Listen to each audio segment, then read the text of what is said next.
Good morning. Thank you for joining us. House Democrats are united and energized. Inflation has now decreased 12 months in a row. The unemployment rate dropped once again to 3.6%, and wages are up compared to last year. And more working age Americans are in the workforce than at any time in the last 20 years. House Democrats and the Biden-Harris administration have built a resilient economic recovery, and we're committed to finishing the job, growing the middle class, and making the American dream available to all Americans. Call it Bidenomics, call it people over politics, just call it effective. On the other side of the aisle, extremism, chaos, and dysfunction continues to be the realm of the day. One of the most far-right members of this body was expelled from a group of conservative members because she wasn't far-right enough. And that's why the American people will continue to understand that House Republicans are dangerous and they're playing a game of one-upsmanship. Who can restrict the most access to abortion care? Who can offer the most devastating cuts to working families and seniors? All to win the favor of one person, one man, the former president of the United States, who the Republican Speaker of the House still refuses to endorse. MAGA extremists continue to hold hostages and are leading the country toward a Republican-led default. Now I'd like to introduce the Vice Chair of the Democratic Caucus, Ted Lieu. Thank you, Chairman Aguilar. And as Chairman Aguilar has stated, the economy is going great. We had some really good news this morning. Inflation is now down to 3%, which is the 12th month of straight declines. In addition, over 13 million jobs have been created. That is more than double the amount that a former president created in his first 3 years in office. And these jobs are now jobs well beyond pandemic job losses. All of the pandemic job losses were recovered as of last July. And so for approximately the last 11 months, you're seeing new jobs created with real wage gains. And this is Bidenomics in action. So what are Republicans focused on? Banning abortions. We saw in the dark of night, Iowa Republicans passed a 6-week abortion ban at a time when many women may not even know that they are pregnant. And now in the House Republicans are threatening to torpedo the NDAA because they want to jam in extreme anti-abortion measures. Our hope is that the Republican caucus will put country first and not continue to be extreme, but we shall see. And now it's my honor to introduce our great chair of the Democratic Congressional Campaign Committee, Susan Domene. Thank you. Thanks, Chair Aguilar and Vice Chair Lieu. It's great to be here. And under our new leadership team, House Democrats are united. We've been united around addressing the real issues that are impacting American families. When I talk to people back in my home state of Washington and as I travel around the country, folks want to see us focus on creating jobs, on lowering costs, and on standing up for their fundamental freedoms. And on the first point, I think we can just look at the recent job numbers. 209,000 jobs were created in June. That's over 13 million since President Biden took office, 4 million more than pre-pandemic. On costs, the Inflation Reduction Act is already lowering health insurance, prescription drug, and energy bills for millions of Americans. Today, as Vice Chair Lieu just mentioned, today we saw annual inflation has fallen each of the last 12 months and is now down to 3%. And we know we can do more. And we have a proven plan. House Democrats are united around my proposal, along with Congresswoman DeLauro and Torres, to bring back monthly tax child credit payments and rebuild the middle class. Meanwhile, Republicans are yet again trying to pass hundreds of billions in tax handouts to the wealthy and the well-connected. This proven to fail trickle-down approach doesn't help everyday Americans and would blow a massive hole in the deficit. Finally, Republicans continue to chip away at reproductive rights. In nearly every Republican appropriations bill, there's a provision limiting abortion access. We're seeing this play out in the NDAA debate as well. And as Leader Jeffries says so well, they have no vision, no plan, and no agenda to actually help people. They've wasted weeks simply trying to gain control of the extremist members of their party, and this week already seems to be no exception. Republican chaos also puts us on a fast track to a shutdown. So Americans want governance to work. As I've talked to folks across the, they want to see governance work. Democrats proved last Congress that it can. Meanwhile, Republicans continue to demonstrate that they can't govern. So we're going to continue highlighting these contrasting visions so Americans know who's working for them. Thank you. I'll turn it back to the chairman. Thank you so much. I want to thank Susan not only for her work across the street as chair of the DCCC, but as she highlighted the work that she does in Ways and Means, advocating for the child tax credit. Susan continues to demonstrate what House Democrats stand for each and every day with that proposal. Questions? Nick? Republicans are bringing RFK Jr. to testify next week. How should the party handle him? Well, that could come to, is that on with the coronavirus committee, the weaponization? No member up here serves on that committee, but I think, broadly, he's a candidate for president. That's what he said. He's not our chosen candidate for president. We believe in candidates for president who believe in science and vaccines, and that's why we're all supportive of President Biden. I think he can be treated like any other witness. He has someone with some views. He has a famous last name, but it doesn't have very popular things that he's advocating for, grounded in reality.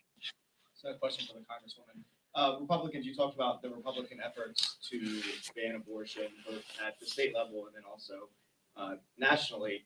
House Oversight Democrats will host a forum next week talking about the efforts to ban medication abortion. Like going forward to the campaign and at the congressional level, what can Democrats do in the House to sort of address the Republican efforts going forward as we head into the 2024 election cycle? Well, I think it's clear and more clear every day how much the goal of the Republican Party is to have a nationwide abortion ban, period. That's been true of their efforts, and they keep bringing this up over and over again. The American people are not with them. They want us to protect women's reproductive rights, to protect people's ability to make their own healthcare decisions. And so we're going to continue to hold them accountable. We have important legislation like the Women's Health Protection Act that will continue to push forward, but they keep bringing this issue up. As I'm talking, every part of NDAA and appropriations, they keep bringing this up. The American people disagree. They want to see us standing up for reproductive freedom, for rights, and we're going to continue to hold Republicans accountable for the stance that they're taking. I'll just add, in the Appropriations Committee, they advocated a policy rider that would eliminate mifepristone. And it's deeply troubling. But as Susan said, as Chairman Del Bene said, this is about Republicans advocating a nationwide ban. This is not the Republican Party of states' rights anymore. They've been very clear they want a nationwide ban on abortion. Now they all want to follow suit and do 6-week bans, across the board in state legislatures and governors' mansions that they control. It's deeply dangerous, and women continue to fear that they'll be prosecuted for traveling across state lines to receive the care that they are entitled to. Next question. Go ahead. Is there anything in the NDA that you need to see? Or are there any deal breakers that you're looking at, or is there anything that's concerning to you that Republicans are pushing right now? There's a number of poison pill, policy riders that would be deeply troubling to the House Democratic Caucus. I want to compliment last night Ranking Member McGovern for the work that he did in the Rules Committee. But Ranking Member Adam Smith has just done an amazing job. He and the House Armed Services Committee team and those members putting together a product that was 58-1 at a committee. But instead of carrying forward and to do that, to get that strong bipartisan support, they had to beat back Republican writers that would have harmed the bill. They were able to do that. They may not be able to do that on their way to the House floor. And that's why we're in the position that we're in, because each and every time Kevin McCarthy decides to, listen to the most extreme members of his party who want to have poison pill writers that will disrupt the process. So rather than have a bipartisan process, which is what we should be doing with NDAA, we now have the most extreme members of their caucus trying to eliminate funding for Ukraine and threaten pay raises and housing increases that our service members should receive. The back. Just to follow up on that, can you specifically say which amendments, if they were to get adopted, Democrats would all pull out and say, we're not going to support this? And second, are you talking to any of the moderate Republicans about, specific amendments? Because they have concerns too on certain abortion amendments, LGBTQ rights ones. Have Democrats been talking to them and saying, which ones are you guys going to maybe sing? I think Democrats and Republicans, both within committee, worked well together. And I think you've seen and you've reported on, quotes from moderate Republicans, if there are any, in the Armed Services Committee, who have talked about some of these measures. I think one deeply problematic for the House Democratic Caucus would be the Tommy Tuberville type of language restricting women from receiving leave in order to receive health care. That one is deeply problematic, and if it was included, I think would be as close to a red line as I think we're willing to discuss. There's a bunch of others on diversity, equity, and inclusion, and other pieces, LGBTQ rights, that are important to the House Democratic Caucus. And we're going to have to, that's why I think you're going to hear a bunch of members say, we just don't know. I want to support a product. I've supported every NDAA that has come under Democratic control and Republican control. I can't tell you that I'm going to support this NDAA because I don't know what's in it. Speaker McCarthy has been clear that he would not do a standalone separate vote on Ukraine funding, which is obviously in the NDAA. A couple of the more conservative Republicans have been kind of pushing for that. Do you think that's a move on his part to, kind of stay strong on that issue and keeping it in the NDAA? And how concerned are you on Ukraine funding being pulled? Well, House Democrats continue to support Ukraine, especially today. When world leaders are gathering and talking about what more we can do for Ukraine assistance, we think that the NDAA takes a big step. And we appreciate President Biden and the leadership of the Biden-Harris administration in ensuring that Ukraine has the resources to protect themselves. I think it's troubling that Marjorie Taylor Greene and other members want to defund the support that we have in those bills for Ukraine. I think the speaker has made very clear that he doesn't want a supplemental.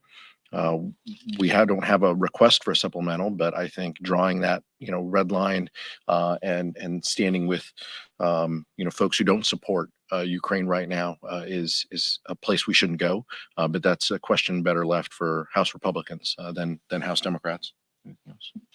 Chad. Thank you. On the NDAA, with some of these controversial things that the Republicans, these amendments that they're trying to get votes on here, do you think in some respects that the military has pushed too far on what the Republicans would regard as woke? I'll just use that as a general term to cover a lot of different things that they're trying to talk about here. But that the military might have gone too far in that and has gotten too far away from its core responsibilities of defense and making war, et cetera. And maybe some of that could or should be pulled back. No, look, this is talking points that the other side, uses. They are deeply hurting national security, and by continuing to inflame these discussions, they are hurting recruitment. By the way, as a defense appropriator, these are conversations we have each and every day. Every week we're here talking about how we strengthen and give the resources to the military that they need. And one of the important pieces within readiness is having the people, having those individuals who are enlisted, and the rhetoric that they are using is harming recruiting. And we need to continue to ensure that everybody who serves, men and women who serves in uniform, has rights and responsibilities, has opportunities in front of them. And we can't continue to treat military that they're all, men serving of a certain age. This is a very diverse military. of individuals, people of color, women serving. This is great. And this is something we should uplift. And we should make sure that our policies at the Pentagon reflect that. And it feels like House Republicans want to live in the 1950s with their policies on reproductive care, but also on their policies within the Pentagon. The Pentagon needs to grow and learn just like a lot of other institutions. Pete? Sorry. Yeah. Go quick. So having served on active duty in the U.S. military and then additional 21 years in reserves, we have the most awesome military in the world. And one reason is because we attract the best and brightest, and we have an all-volunteer military, so we've got to go out and recruit. And it is very important that we recruit everywhere in the United States from all communities. And Republicans are attacking that. I don't know why they're doing that. We want to make sure we can get the best and brightest, and that means reaching out to everyone. If you don't reach out to everyone, you just focus on a smaller subset, you're not going to get the best military in the world. So I wish Republicans would stop attacking our military. I wish they would believe in our military the way that I do. And I urge them to stop these unfounded attacks on our amazing military. Just for all the concerns that we've already heard, if there is in fact a party line vote or close to it on the NDAA, what message do you think that sends to the Pentagon, to active duty members? And if you can answer, and also Congressman Lieu, who is a veteran, if you could also answer that question. Look, I'm not saying that there's going to be a party line vote on NDAA at all. We'll see. House Democrats will vote their districts. They'll vote their conscience, and it's going to depend. But House Democrats prove time and time again that the details of these policies matter. It's the other side of the aisle that wants to continue to use these words of woke and whatever it is in order to send out signals to their supporters. The details are going to matter here. As someone who's voted, like I said, for every NDAA in my time here, I'd love to continue to do that. I did that as a member of the House Armed Services. I did that as a member, as a defense appropriator. I plan to support NDAAs, present and future, but it's got to be the right proposals. But ultimately, each member is going to have to make that decision. Mike, you had a question, and then the last one. While you were gone, President Biden approved the transfer of cluster bombs to Ukraine, and that has divided your caucus, and there's an amendment on the NDAA that would block that transfer. You've heard the concerns. Some of them are, the physical harm that DUDs would pose to kids and others, and then just the erosion of moral authority. You're criticizing Putin for using these types of weapons. Do we lose our moral authority if we use them as well, or allow Zelensky to use them? Where do you guys stand on that issue?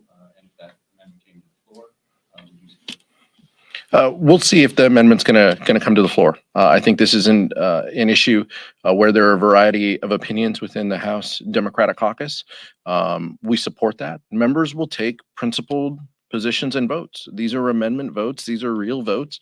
If members are asked to vote and to express their position, they absolutely will. Leader Jeffries has said he's quoted a line that unity doesn't mean unanimity. House Democrats will have a variety of opinions, and on this issue, there are different opinions. The administration is allowing that transfer. Some members have paused with it. If members are given the opportunity, they're going to take principled positions. We're a caucus, not a cult. Everybody's allowed to make their own decisions, but I'll let the vice chair speak to this question and the previous. Oh, thank you. So on the previous question, one reason you might see a party line vote is if Republicans jam in their anti-abortion extreme position. So in the military, it's really clear that you're assigned based on the needs of the military. And so if you are a woman and the doctor has informed you you're prone to high-risk pregnancies, you can't say, hey, I just want to be assigned in a blue state. The military is just going to assign you where they need you. And then if you have a high-risk pregnancy and that red state doesn't allow you to seek medical care for it, you're going to be in a whole lot of problems and trouble. So the military, to its great wisdom, is saying, look, we're going to make sure you get leave and the compensation you need to go get reproductive health care. And it is sort of crazy to me that Republicans want to stop that, because it's also going to affect our recruiting. And we're going to have lots of young men and women who may not want to join the military because of these radical policies. And that's why Democrats would vote against the NDAA. And then on your question on cluster munitions, I think every member is just going to vote their conscience. And where do you stand? I have not made a decision on it yet. Me either. I'll listen to folks and we'll see. First, it's got to be made in order, and then we'll see. Thank you. Thank you.